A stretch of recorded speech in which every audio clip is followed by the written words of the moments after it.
जय हिंद दोस्तों, वंदे मातरम। जब से ज्ञानवापी मस्जिद के सर्वे के अंदर की कुछ तस्वीरें और रिपोर्ट्स लीक हुई हैं, तब से देश में ऐसा लगने लगा है जैसे गंवारों की भीड़ एकदम से बढ़ गई है। सिर्फ गंवार ही नहीं बल्कि जाहिल लोग भी एकदम से बढ़ गए हैं।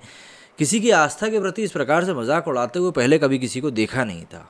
और या फिर यूँ कहें कि जब भी इस प्रकार से शांतिप्रिय समुदाय को लेकर किसी ने ही मजाक उड़ाने की कोशिश करी, फिर भले ही वो भारत में हो या विदेश में कहीं हो, उनके साथ क्या हश्र होता था, ये शार्ली हेब्दो के जो एडिटर लोग थे उन सभी के बारे में हम लोग जानते ही हैं क्या हुआ था।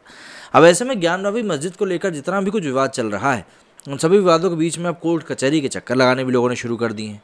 लेकिन जिस प्रकार से कुछ लोगों ने भद्दे भद्दे मजाक बनाए हैं इन चीज़ों को लेकर, वो सभी कहीं ना कहीं आपको बताने के लिए काफ़ी हैं कि लोगों के मन में किस प्रकार की गंदी चीज़ें व्याप्त हैं और क्यों इन चीज़ों से ऊपर उठ के कुछ भी चीज़ सोच नहीं पाते हैं। ज्ञानवापी विवादित ढांचे को लेकर चल रही सुनवाई के बीच अखिल भारतीय इमाम एसोसिएशन के अध्यक्ष मौलाना साजिद रशीदी ने बेतुका सा बयान देते हुए 19 मई को कहा कि हिंदू कोई धर्म ही नहीं है, लोग फालतू में ही ज्ञानवापी मस्जिद के विवादित ढांचे में मिले शिवलिंग से खुश हो रहे हैं। मौलाना ने हिंदू संस्कृति और आस्था का मजाक उड़ाते हुए शिवलिंग को फव्वारा करार दिया था। एक्टिविस्ट अंबर जैदी के दिए गए इंटरव्यू के दौरान मौलाना साजिद रशीदी ने कोर्ट पर भी सवाल उठाते हुए उस पर पक्षपातपूर्ण तरीके से हिंदुओं के पक्ष में फैसला सुनाने का आरोप लगाया। उनका कहना था कि भारत में किसी भी अदालत को साल 1947 से मौजूद धार्मिक स्थलों में हस्तक्षेप करने का अधिकार नहीं है और कोई भी अदालत वर्शिप एक्ट 1991 का उल्लंघन करने वाली किसी भी याचिकाओं की सुनवाई की इजाज़त नहीं दे सकता।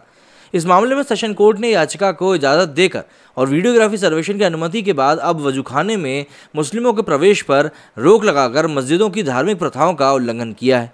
वजू नमाज का एक बहुत ही महत्वपूर्ण हिस्सा है और इस्लामिक धार्मिक प्रथा को बर्बाद करने के लिए कोर्ट ही जिम्मेदार है। इसके साथ ही मौलाना ने राम मंदिर पर फैसले को लेकर भी सुप्रीम कोर्ट के पूर्व जस्टिस रंजन गोगोई की आलोचना करी। रशीदी ने कहा कि कोर्ट ने तथ्यों को दरकिनार करते हुए विशेष शक्तियों का इस्तेमाल करते हुए हिंदुओं के पक्ष में फैसला सुनाया था। गोगोई को राज्यसभा सीट चाहिए थी। कोर्ट का निर्णय एएसआई सर्वेक्षण या अन्य प्रासंगिक तथ्यों पर आधारित था ही नहीं। इसके साथ ही मौलाना ने यह भी दावा किया कि ज्ञानवापी मस्जिद मुगल आक्रांता अकबर के शासन के बाद से अस्तित्व में है और औरंगजेब ने मंदिर को तोड़कर इसे कभी नहीं बनाया। उन्होंने कहा कि कोई मंदिर नहीं तोड़ा गया, यहाँ पर कोई शिवलिंग नहीं है। हाल ही में खोजा गया स्ट्रक्चर एक फव्वारे का हिस्सा है, ना कि शिवलिंग का। बेतुका दावा करते हुए मौलाना ने आगे कहा कि इस्लामिक शासक मंदिरों का ध्वंस करने के बाद शिवलिंग को 100 से भी ज़्यादा सालों तक बचाए रखने का काम आखिर क्यों करेंगे। अगर उनकी योजना मंदिरों को तोड़ने की थी तो वह शिवलिंग को आखिर क्यों रखते।